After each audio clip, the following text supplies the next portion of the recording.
The same is true of verbal things. So this is Brooke, and she is Owen's mom, and you're going to see where he gets all of his speed from.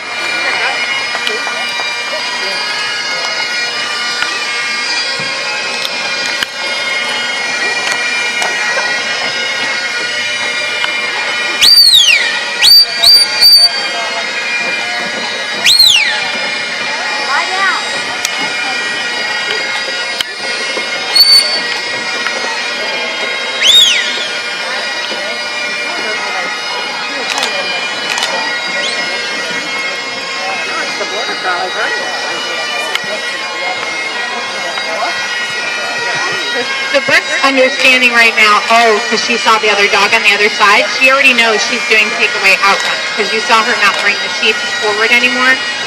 Over time, the dogs learn from their personal experience what is going to happen next.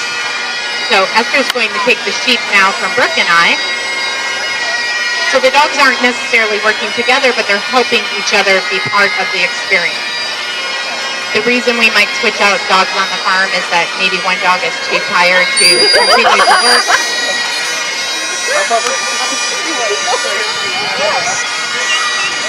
So Ella's coming in here on her fetch.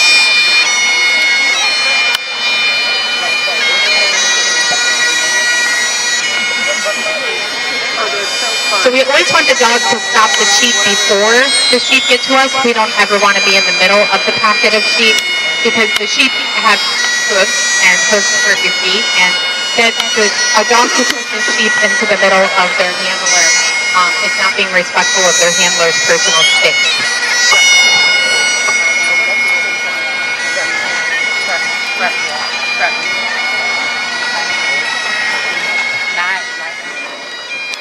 So Brooke's favorite party truck is not lying down when I ask her, so that's why I'm walking forward just to let her know that I'm still thinking about it, even though she is in a public area.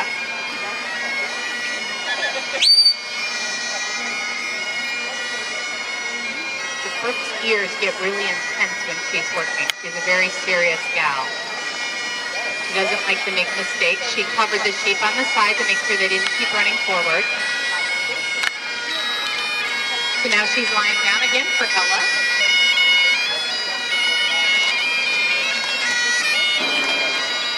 So as Brooke is laying here, I just want to tell you a couple of things about the physical makeup of a Border Collie.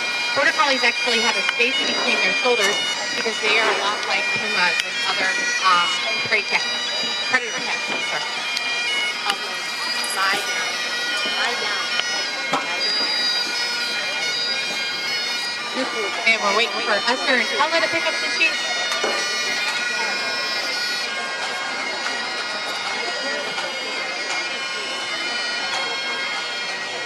So even from the position that Brooke is in, she's still holding those sheep from moving forward. She's leaning out enough on her left shoulder. Bruce, hey!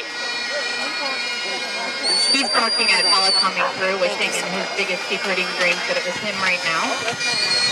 So as Ella comes in, she's covered the eye of the sheep, and Esther's putting her back behind them so they can move straight forward.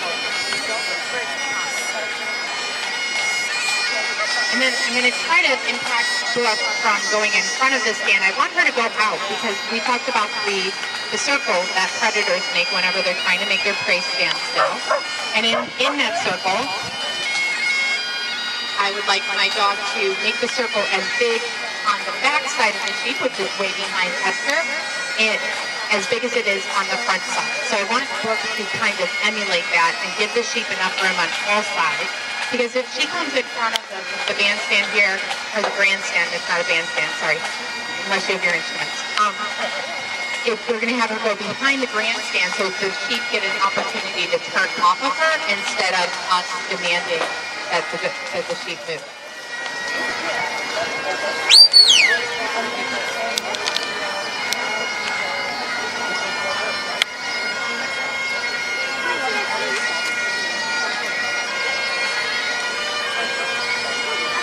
So that little step forward, I was able to communicate to her, I don't want you pushing so hard. I want you to slow it down a little bit. one of the reasons we chose Brooke as a mother for the puppies was that I like my Owen dog so much, and I like his mindset and he's very easy to train. He learns things very quickly. He's fast. He's very confident, and he's one of the dogs I've had the most fun training with. So we paired him with Lincoln because Lincoln and Brooke are both natural outrunners, much like Ella is. She's on her outrun right now. But Lincoln is a little bit more. He's not as busy in his mind as. He's not as busy in his mind as Brooke.